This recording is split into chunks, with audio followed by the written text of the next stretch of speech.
தமிழ்நாட்டில் ஒரு சில இடங்களில் மழைக்கு வாய்ப்புள்ளது என்ற போதும் பெரும்பாலான இடங்களில் வெயில் அதிகரிக்கும் என்று வானிலை மையம் தெரிவித்துள்ளது.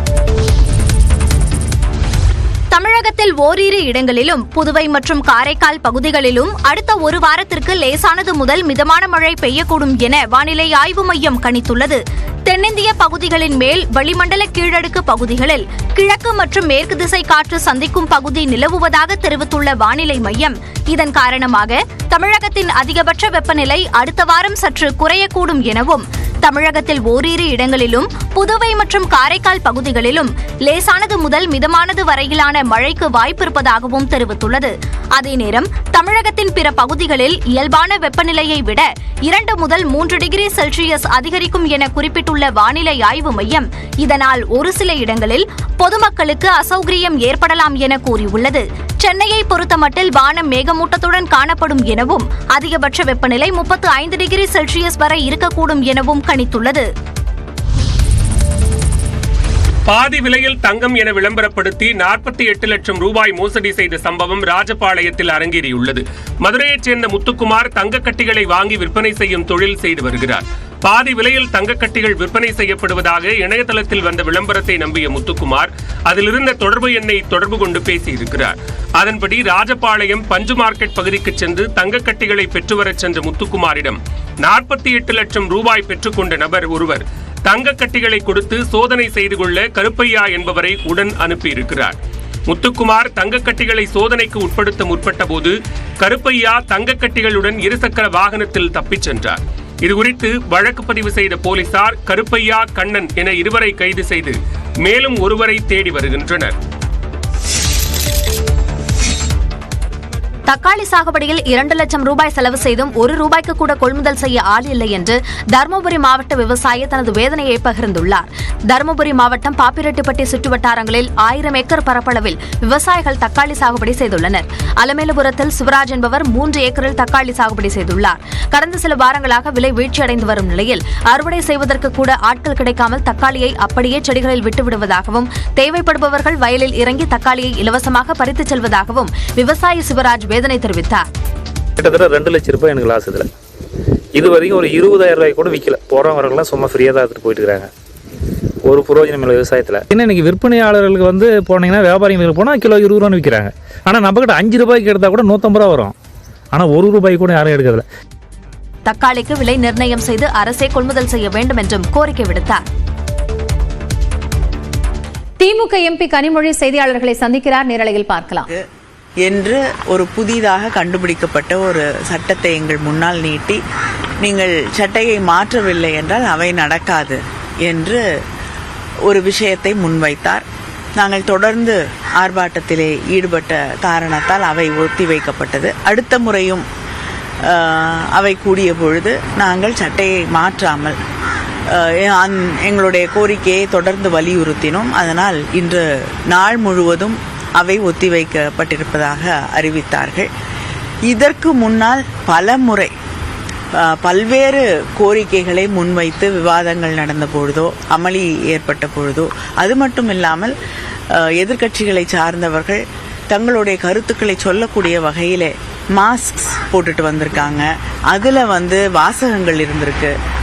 தாங்கள் சொல்லக்கூடிய முன்வைக்கக்கூடிய கருத்துக்கள் தாங்கிய வாசகங்கள் இருந்திருக்கு. உடைகள் அணிந்து வந்திருக்கிறார்கள், சால்வைகள் அணிந்து வந்திருக்கிறார்கள். இப்பொழுது கூட ஆளுங்கட்சியில் இருக்கக்கூடியவர்கள் அவங்களுடைய நம்பிக்கைகளை, கருத்துக்களை சொல்லக்கூடிய, அவற்றை வலியுறுத்தக்கூடிய கருத்துக்களை சால்வைகளாக, அதில் இருக்கக்கூடிய எழுத்துக்களாக அவர்கள் போட்டுக்கொண்டுதான் இன்றும் அவையிலே இருக்கிறார்கள். ஆனால் அவங்களையெல்லாம் ஏற்றுக்கொள்ளக்கூடிய அவை தலைவர் அவர்கள் எங்களை மட்டும் வெளியேற சொல்கிறார். எங்களை மட்டும் உடையை மாற்றிக்கொண்டு வர வேண்டும் என்று கட்டளையிடும் பொழுது இது ஜனநாயக விரோதமாக, எதிர்க்கட்சிகளுக்கு முக்கியமாக விரோதமான ஒரு செயலாகத்தான் பார்க்க முடிகிறது. அரசுக்கு உடை பிரச்சனையா இல்லாட்டி டீலிமிட்டேஷன் பிரச்சனை எழுப்பக்கூடாது இல்ல, அவங்களுக்கு உடையும் பிரச்சனை இல்லை, டீலிமிட்டேஷனும் பிரச்சனை இல்லை. எதிர்க்கட்சிகளே இல்லாமல் ஒரு அவையை நடத்த வேண்டும் என்ற அந்த எண்ணத்திலே இருக்காங்க. எதிர்க்கட்சிகளே அவர்களுக்கு பிரச்சனை தான், எதிர்கருத்துகளும் பிரச்சனை தான். நேற்று நோட்டீஸ் கொடுத்தா அதை வெளியில தெரிவிக்க கூடாது, பத்திரிகைகள் தெரிவிக்க கூடாதுன்னு ஒரு கட்டுப்பாடை சொன்னாங்க.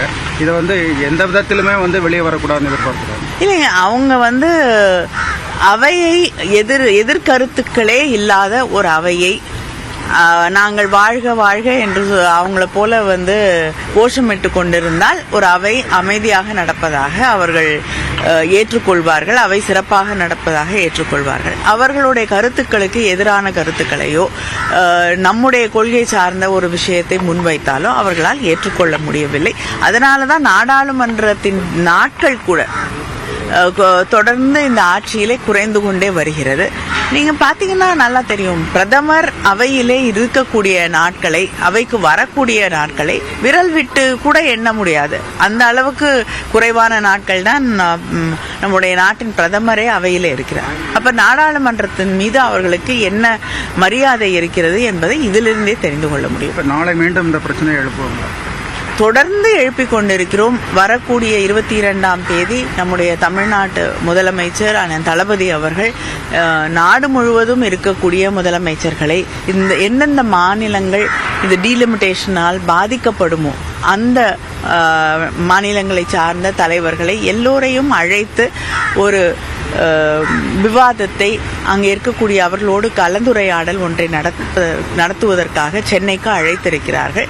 பல மாநில முதல்வர்கள் தலைவர்கள் கலந்து கொள்ளக்கூடிய ஒரு நிகழ்ச்சி அங்கே நடைபெற இருக்கிறது. அப்படிப்பட்ட ஒரு சூழலிலே நிச்சயமாக நாளை நாடாளுமன்ற வளாகத்தில் வாசலுக்குள்ளே ஒரு ஆர்ப்பாட்டம் நிச்சயமாக நடக்கும். அதை தொடர்ந்து அவையிலும் இந்த கருத்தை நாங்கள் விவாதிக்க வேண்டும் என்று குரல் எழுப்புவோம். வழக்கம் போல் அவர்கள் அனுமதிப்பார்களா இல்லையா என்பது ஒரு மிகப்பெரிய கேள்விக்குறியாக இருக்கிறது. ஆனால் திராவிட முன்னேற்ற கழகம் எங்களுடைய முதலமைச்சர் அவர்கள் சொல்லி இருப்பதற்கு இணங்க இதை தொடர்ந்து எடுத்து செல்லும். எங்களுக்கு ஒரு ஃபேர் டீலிமிட்டேஷன், ஒரு நியாயமான டீலிமிட்டேஷன். உடையை குறிப்பிட்டு சபாநாயகர் இன்று நாள் முழுவதும் அவையை ஒத்திவைத்திருப்பதாகவும் எதிர்க்கட்சிகள் இல்லாத ஒரு அவையை நடத்த பாஜக அரசு முயற்சிப்பதாகவும் திமுக எம்பி கனிமொழி குற்றம் சாட்டியிருக்கிறார். விவரங்களை பின்னர் விரிவாக பார்க்கலாம்.